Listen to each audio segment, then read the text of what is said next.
Welcome students. Today you will learn about first chapter from Social and Political Life, the Indian Constitution. In this topic, you will learn about what is Constitution, need of Constitution to any country and important features of Indian Constitution.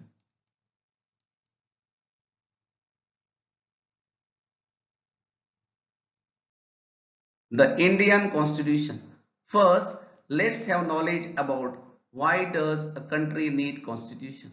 Today, most countries in the world have a constitution as constitution serves several purposes such as it lays out certain ideals that form the basis of kind of country that we as citizens aspire to live in, explain fundamental nature of society, set up rules and principles agreed by people, explain nature of country's political system, lays rulers to guard against misuse of power, guarantees right to equality, check if dominant group is not using power against less dominant group. Thus, we can conclude that Constitution is a written document deal with set of rules and laws according to which country function. So this is about why does a country need a constitution.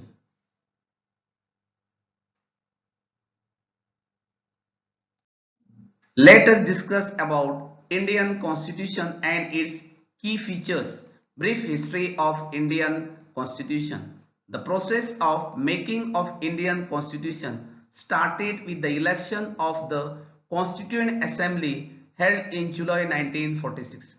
The Indian Constitution was drafted by the Constituent Assembly. Dr. Rajendra Prasad was the president of Constituent Assembly and Dr. Ambedkar was the chairman of drafting committee. The Constituent Assembly adopted the Constitution of India on 26 November 1949 and finally on 26 January 1950 the Indian Constitution came into force. So this is about brief history of Indian Constitution. Key features of the Indian Constitution. Federalism.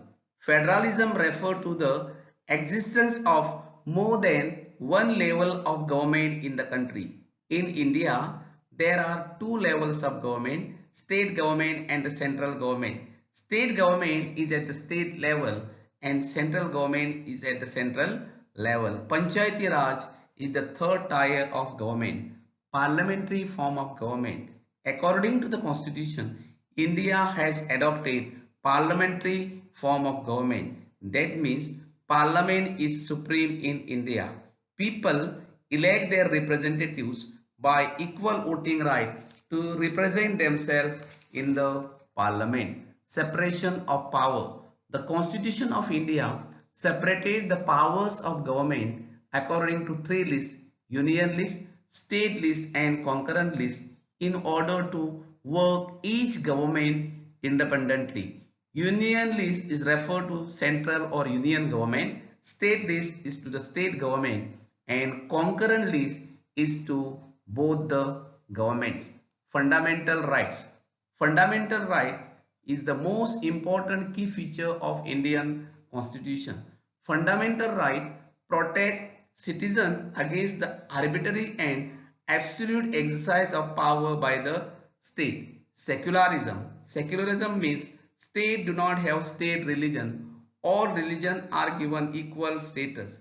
India has adopted principle of secularism to ensure freedom of religion to all its citizens. So this is about key features of Indian Constitution. Now we'll discuss in detail about fundamental rights. Constitution of India has given 6 fundamental rights to every citizen of India. Right to equality.